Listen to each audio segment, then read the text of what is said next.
All right, hello everybody. This is going to be a little bit different. I got a new phone a couple months ago, and I've just now realized that apparently I can record videos on there. So this is going to be a first attempt at that. I don't know if this is going to really change that much, since it just affects when and how I can record videos, but not what I would want to talk about. So we'll see how this goes. But I want to make a kind of a quick video response to a video response that I've gotten.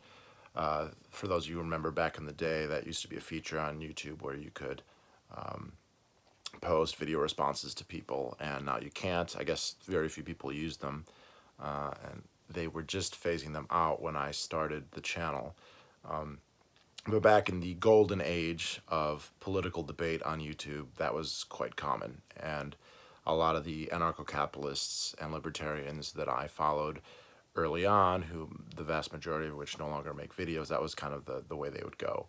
And I really like that format in terms of having an honest discussion and or debate. So somebody had placed a comment in one of my videos linking to a video they had done in reply to me, and I never saw it because it was flagged as spam. And then I was going through one of my apps, and it showed that I had this comment. So I'm going to butcher this name, but it was by username Kunzlog.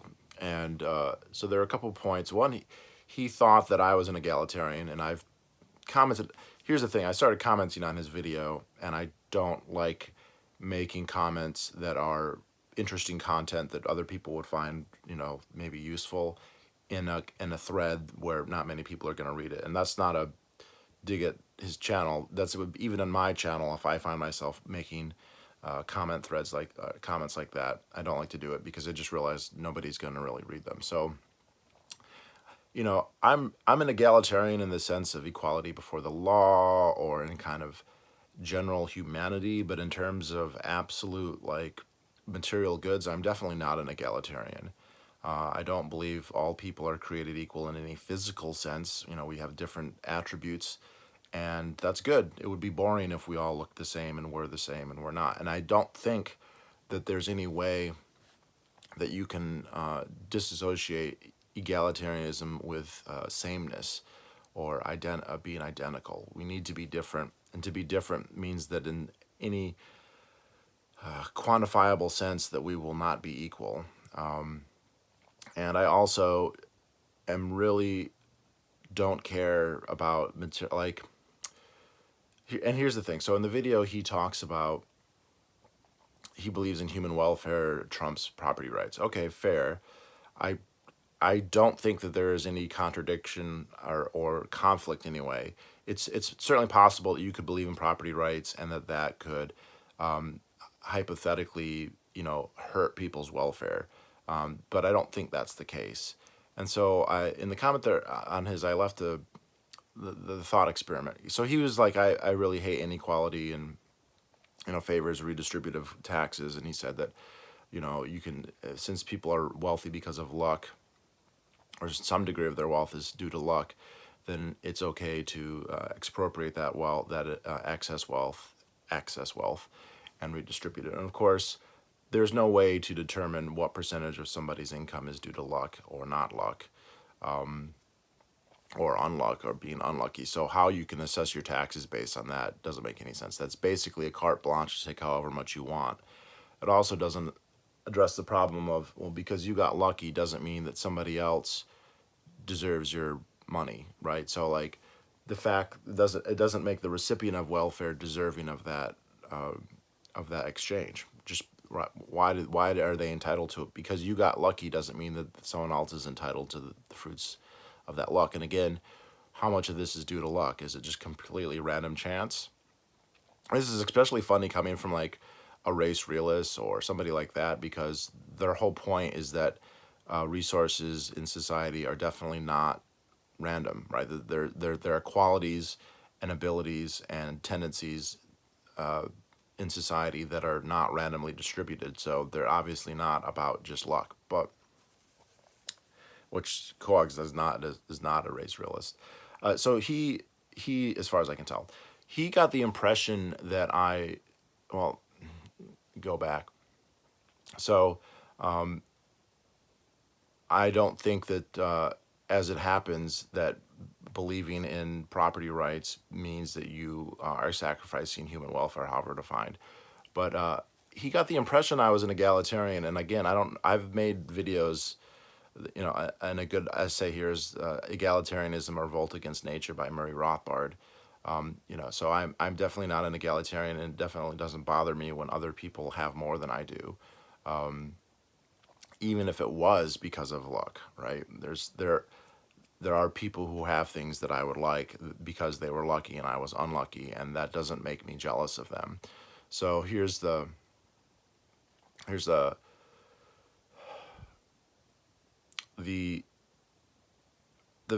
basis for him thinking that I favored egalitarianism is because I've said stuff along the lines of that in a free market economy, there would be more egalitarianism, and I think that that's true. Now, I'm not saying that I think that we should have free markets because it will make things more egalitarian. I'm not saying that egalitarianism is an end goal or a virtue in and of itself. I'm just saying I think it's very likely. And this reason is very simple, because historically states have functioned to concentrate wealth in the hands either of the rulers of the state or of rulers of the state in addition to other segments of society that ally with the state. So, the obvious examples would be in antiquity. You look at somebody like the Pharaoh of Egypt, or the ruler of Uruk, the king of Kadesh, or Sargon of Akkad, or a Roman emperor, or a Chinese emperor. Very clearly, they're expropriating the produce from their society, and they're showering it on themselves. They're giving themselves massive palaces, great wealth, material comfort, and it's just obvious that the state apparatus is there for that purpose. Now, with modern states and quote democratic states that are based on quote popular sovereignty, voting, mass enfranchisement, it's not so in your face, but it's still there. And I would only recommend, it's been 2 or 3 weeks here that we've paid $2 trillion to the richest 1,000 people in America, or something like that. So we still have it. The zeitgeist in a democratic society is where you don't flaunt it as much, but it's still going on. We still have a regulatory state. When the government spends billions of dollars, that doesn't just go out equally to everybody. There are concentrations of wealth, and you can see this in the wealthiest counties in the United States are all around Washington, D.C.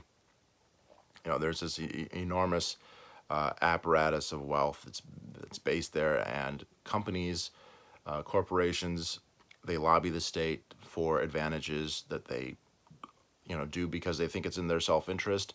And capitalists, big billionaires, they are not anarchists, with very rare exceptions, perhaps. I mean, you could think of the Kochs and maybe Peter Thiel, and that's maybe it. And if you think that those two are really powerful examples, then you're forgetting the Michael Bloombergs and the George Soroses and the Waltons and everybody else who are not anarchists in any sense of the term. They are all very much for the government, and they lobby for it all the time. And they don't support Ron Paul, and they don't support Justin Amash or Thomas Massey or anybody like that. And those people are not even anarchists. They're just kind of more minarchists. So I think that the evidence is quite strong that states act to concentrate wealth, and that abolishing them would lead to there to be more egalitarianism in terms of materialism.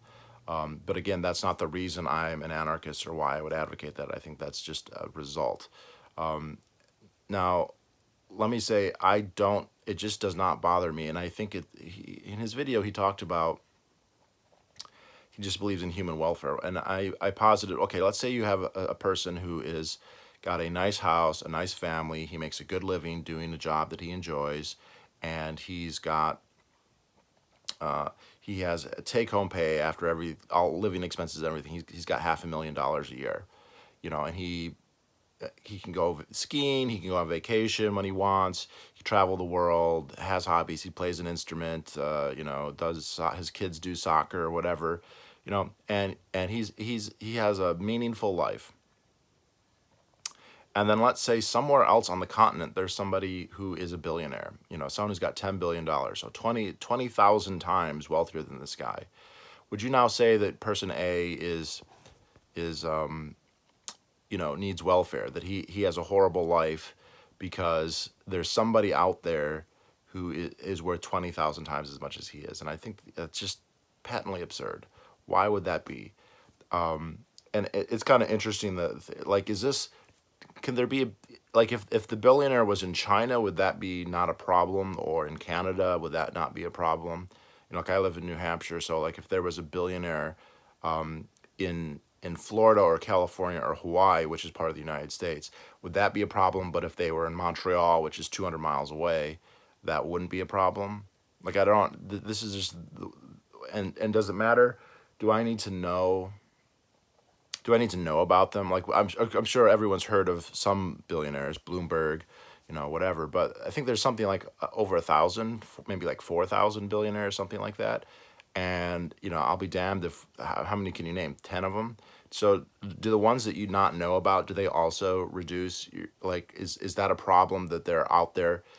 You can't name them, you don't see them on a daily basis, you don't know anything about them, but they exist.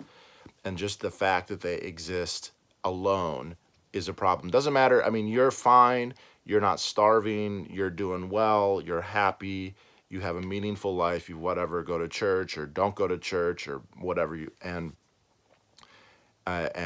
eat what you want, do what you want, but somewhere out there there's a person who's much wealthier than you. Why is this a problem exactly? I don't understand. You know, and if a lot of people say, well, if he's your neighbor, right? So like, you live in your $500,000 house and then you live next to a billionaire, and that can happen. You know, I actually do have uh, a cousin of mine who's a doctor, and she's married to a doctor, so two doctors. So they, you know, they make a good living and they live in a nice house.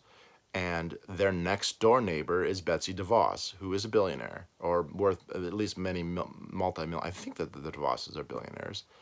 Now, they have a nice house, and I'm sure they're. I know that they're very happy. But you could say, well, but their neighbor is a billionaire, so they must be constant. They must. This must be awful. They should. There should be a redistribution. Again, does it? Why does it matter if they're a neighbor? How often is it?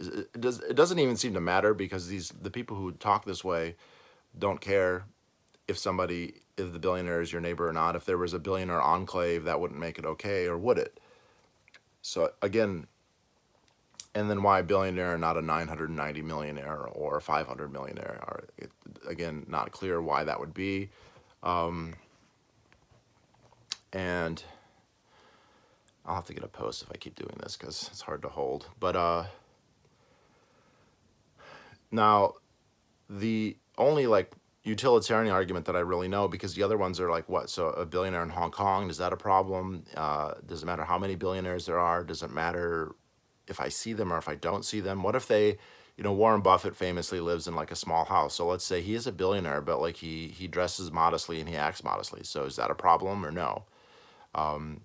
So the argument that people do make, which I think is true, is that, well, a billionaire will have more influence over the government, and that's absolutely true. They will, and that is a problem. And the problem there is there will always be people who have more influence over the government, and the fact that billionaires go to the government to leverage their power and to leverage their wealth even more is an indicator that the problem is the state. It's not the billionaire themselves. What's the most horrible thing the billionaire does on their own? If the worst thing the billionaire can do is manipulate the government, then that's not so terrible. That's an argument for restricting or eliminating the power of the state, not an argument for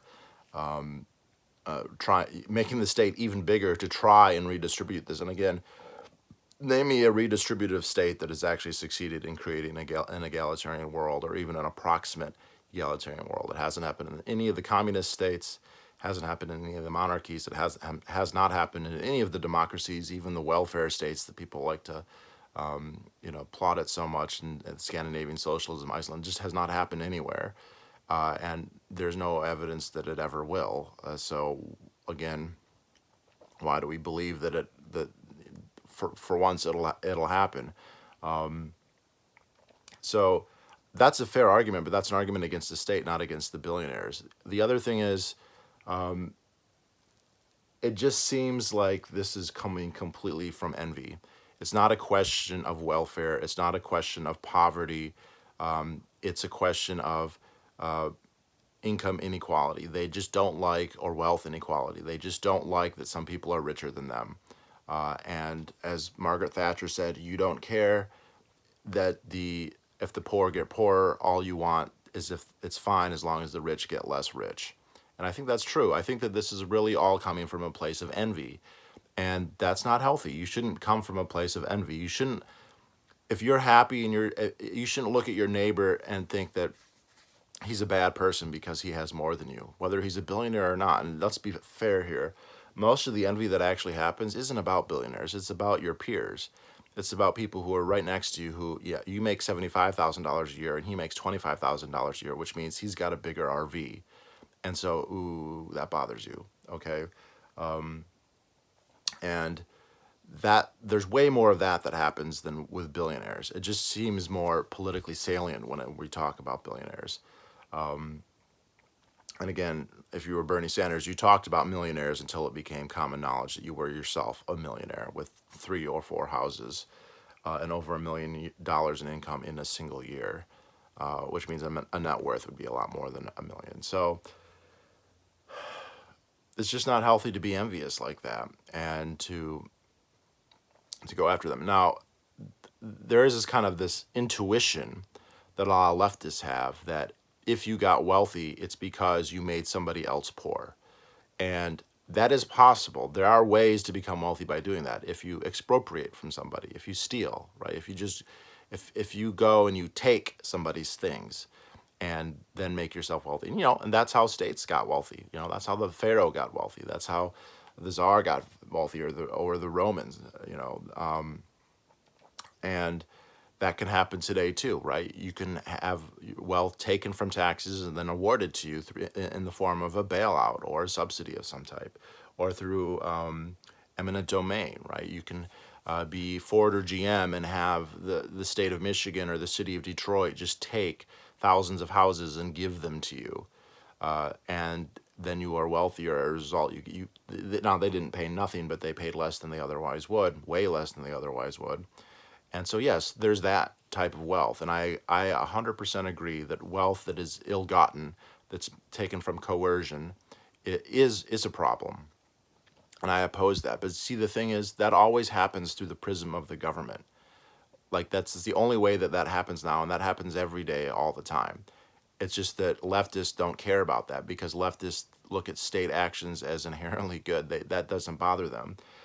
The other thing is, it's possible to make wealth in a legitimate way. If you get it through voluntary exchange, you didn't hurt anyone.